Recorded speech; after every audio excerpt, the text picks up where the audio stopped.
Bucknuts. It's Friday, December 26th, 2014. And those of you that spent yesterday on the holiday worrying that Thursday was passing without a visit from Steve Wiltfong on the Bucknuts Morning 5, have no fear. He is here today. Steve, thanks for joining us. Good morning, Daniel. Neither Steve nor myself is at their fighting weight today, thanks to the hangover of having children, but we will attempt to put out a quality football-related product for you. One of the things Steve and I were discussing is the All-Star Game. Steve will be covering the Army All-American Game, which 24/7 Sports is so proud to be associated with, but it's kind of turned into the Ohio State All-Star Game these days, Steve, so we're glad you're going to be going out and covering it, which will be run on January the 3rd. So tell us about what you're looking forward to, especially from the Ohio State side. Well, obviously, I can't wait to see Torrance Gibson play in this setting. I think he's one of the nation's best athletes. He's a winner, won 2 state championships on the high school level. He was a guy that was at the top of the board for Ohio State early in the process. So I'm looking forward to seeing him compete amongst the nation's best. There's going to be some very good quarterbacks throwing the football down there. I want to see how Torrance Gibson stacks up among them. And I just want to see how he competes among the nation's best. So it's going to be an exciting game. Ohio State's got 6 commits playing in the game, I believe. They had 9 last year, and then they've had only quite 6? a bit over the years. I think it's 6. It's 6, right? You got Justin Hilliard, Jerome Baker, Torrance Gibson, Matthew Burrell, Michael Weber's 5, Draymond Jones is 6. Oh, it's 7 because you got Liam McCullough, the long snapper. So you got 7 in the game, and really excited to get down there. It's a great event. There'll be over 40,000 people inside the Alamo Dome. There's not an all-star game in the country from an environment and atmosphere standpoint that stacks up with the Army game. So it's going to be exciting, and you're going to have a chance to see Draymond Jones, who, when you talk to sources in Columbus, they think he had a 5-star senior season. We moved him up into our top 100, and we look forward to seeing him line up against some of the nation's top pass rushers and go against some of the nation's top offensive linemen. He'll get a chance in practice to go up against a guy like Matthew Burrell, the nation's number 5 offensive guard, according to 24/7 Sports Composite. He'll be down there representing the Buckeyes. You got Jerome Baker, Justin Hilliard. Justin Hilliard won't practice and won't play. He's a little banged up, but he'll be ready to go by the time he gets to Columbus. But Michael Weber, he had a fantastic senior year out of Detroit Cass Tech, one of the best to come out of Detroit. A lot of high school coaches stay up there, so excited to see how that translates on the national stage. So a lot of Ohio State storylines to follow at the Army Bowl, and we'll be bringing them to Bucknuts from there.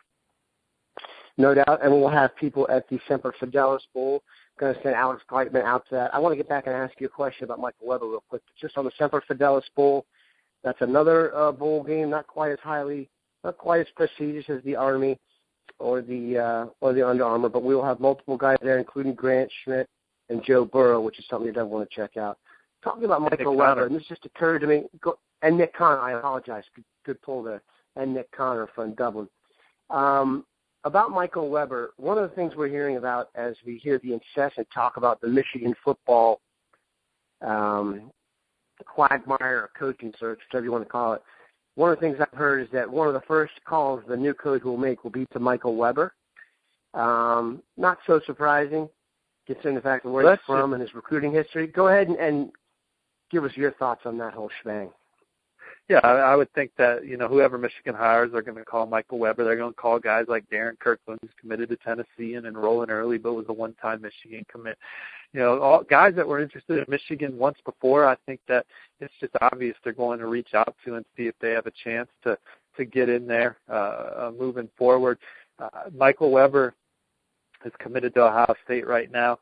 I can't say for sure that I know how he would react if, say, Jim Harbaugh called him, but I know he's very excited about the Buckeyes, and Ohio State was his leader at one point during the summer as well, and he kind of went back and forth during the recruiting process, and obviously he committed to Michigan once, but he's very excited about Ohio State right now. If Jim Harbaugh calls, who knows? And who knows what we'll ask him that at the Army Bowl when he checks in. But I think that he would give the company line at that point, but you never know. And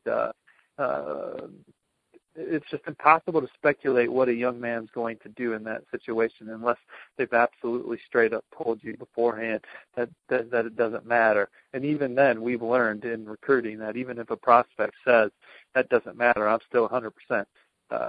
You never know what's going to happen. I'm not trying to cause pause or scare for anyone on Michael Weber. Oh, no. Yeah, and those are my thoughts. I was just trying to get your vibe if Weber's one of those guys you think would be.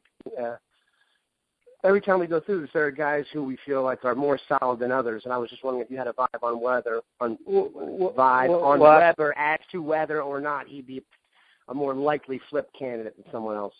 Well, I think he's solid, but at the same time, if Michigan hires Jim Harbaugh and Tyrone Wheatley, and I'm just throwing names out, who knows who they're going to get, you know? Sure, no, I'm not. Hey, I mean, Ohio State's got Urban Meyer, so it's not like they're going in there without any big guns, you know. I'm just saying that it's you just don't know. You have no idea, so Michigan's going to call Michael Weber. That I think okay. Everyone can guarantee. What's going to happen from there? Who knows?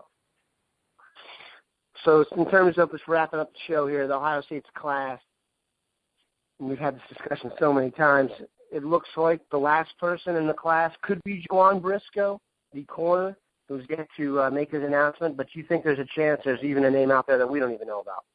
Well, I just think you never know when you talk about how hard the Urban Meyer enterprise is working, that they're always looking and keeping up with the recruiting storylines and seeing if there's a guy that they can get in late on and make a move with if they think that player's got a chance to be a difference maker in Columbus. And Ohio State's still got some prospects on the board that they're bringing in for visits in January, and a guy like Christian Wilkins, who they just had in December. Christian Wilkins, the top 100 defensive tackle from Suffield, Connecticut, who's playing in the Under Armour game. So he'll get a chance to hang out with Jayshon Cornell quite a bit out there. And Ohio State, you know, they're still battling for guys like Isaiah Prince, top 100 offensive lineman who's playing in the Army Bowl, who's going to get a chance to hang out with those 7 Ohio State commits. And so he'll take his official in January. There's some guys there's some names that we've known about that are on the board. My crystal ball says Buckeyes for Juwan Briscoe, so we'll see what happens there. But there's always a chance for another name to pop up and follow from now to signing day. So you're gonna want to keep reading Bucknuts.